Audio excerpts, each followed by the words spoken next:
বোরকা বললে বেশি কথা হয়। বোরকা ছাড়াও অনেক পর্দার কাপড় আছে না? আছে, আছে। এজন্য বলছে ইজা লাতাস্তাই ওয়াসলামা শীতা, যদি তোমার লজ্জা না থাকে তাহলে তুমি ওই খারাপ জায়গার মধ্যে তুমি গমন করো, অযথা বাজারের মধ্যে গমন করো, অনুষ্ঠানের মধ্যে গমন করো, নাচতেছে সেখানে তুমি গিয়ে দাঁড়িয়ে নাচ দেখো। আল্লাহ নবী বলছেন তুমি যদি লজ্জা থাকে এমন কোন কাজের মধ্যে তুমি অংশগ্রহণ করতে পারবে না। সুবহানাল্লাহ। এজন্য বলছে সময় যেটা যাচ্ছে ওই সময়টাকে কাজে লাগাও, সময়টাকে বেঁধে ফেলেন, আপনার কাজে নিয়ে আসেন। কখন আপনি চলে যাবেন, কখন আমি চলে যাব তার কোনো গ্যারান্টি নাই, টাকার কোনো গ্যারান্টি নাই। এজন্য আল্লাহ বলছেন কুল্লু মান আলাইহা ফান, আমার মওলাই কারীম ইরশাদ করেছেন উম্মাহ দুনিয়ার জগতে যত সৃষ্টি আছে, যত জীব আছে, যত জন্তু আছে, আসমান জমিন চাঁদ সূর্য গ্রহ নক্ষত্র জিন ইনসান মানব যত প্রকারের সৃষ্টি মওলাই কারীম 18,000 মাখলুকাত সৃষ্টি করেছেন। সবগুলো মাখলুকাত আল্লাহ রাব্বুল আলামিন খলিকের মধ্যে মুহূর্তের মধ্যে সবগুলো ধ্বংস করে দেবেন। সুবহানাল্লাহ। সবগুলো মুহূর্তের মধ্যে কি করবেন? ধ্বংস করে দেবেন।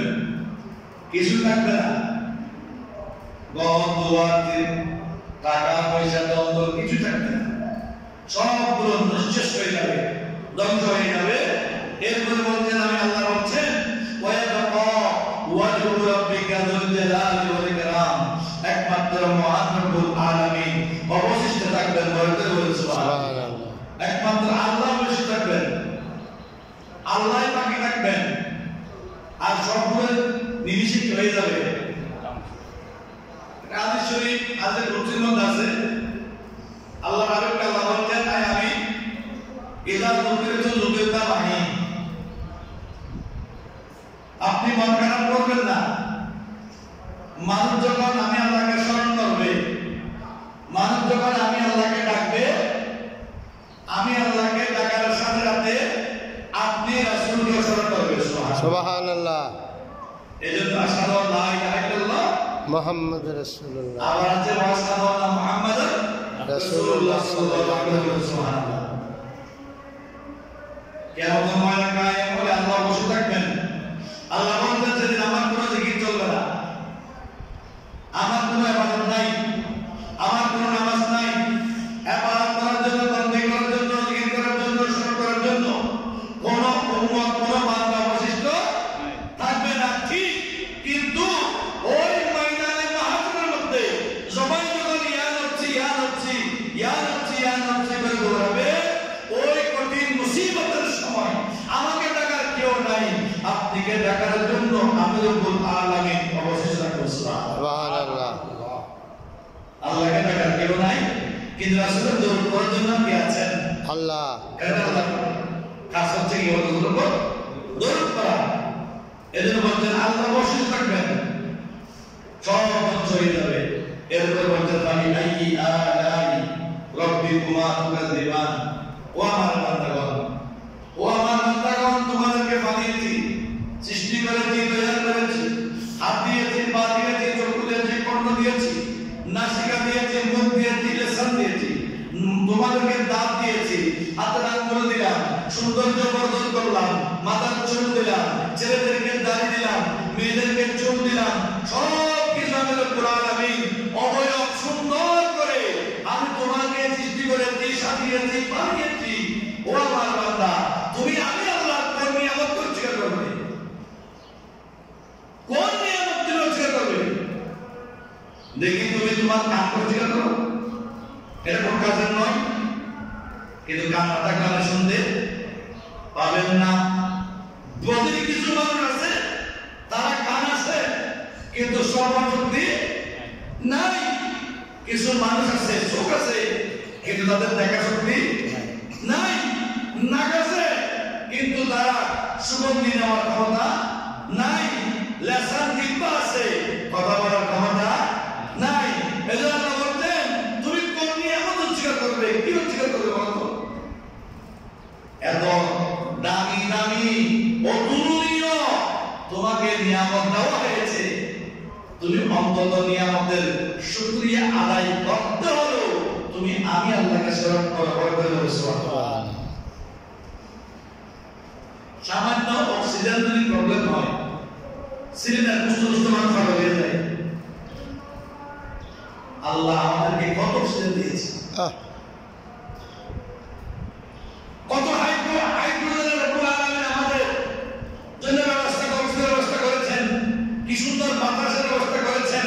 এই যে গাছগাছালি বাতাসের মধ্যে নড়াচড়া করতেছে, আমাদেরকে তারা অক্সিজেন দিচ্ছে বিনামূল্যে। এত বড় নিয়ামত যে মহান আল্লাহ আমাদেরকে দান করছেন, আমরা কি কখনো বসে উপলব্ধি করেছি? এই জন্য আল্লাহ নবী বলছেন, দুনিয়াতে তোমার জন্য নয়, দুনিয়ায় যা কাফের যারা আছে, মুনাফিক যারা আছে, বেদীন যারা আছে, ইহুদি যারা আছে, নসরা যারা আছে, এই দুনিয়ার মায়া ভালোবাসা মহব্বত তাদের জন্য।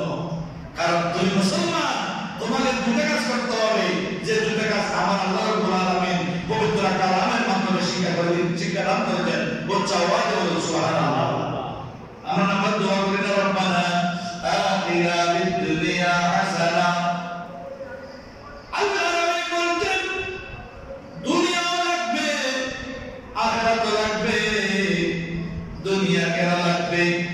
উম্মত এই দুনিয়ার জমিনটা তোমার জন্য ওই সময় ইবাদতের জমিন হবে, যে সময় তুমি চলতে ফিরতে বসতে যাইতে খাইতে শুইতে সর্বক্ষণ রব্বুল আলামিনের ইবাদত বন্দেগীর মাধ্যমে তুমি যদি দুনিয়াদারি করতে পারো, এই দুনিয়া তোমার জন্য কল্যাণ করবে।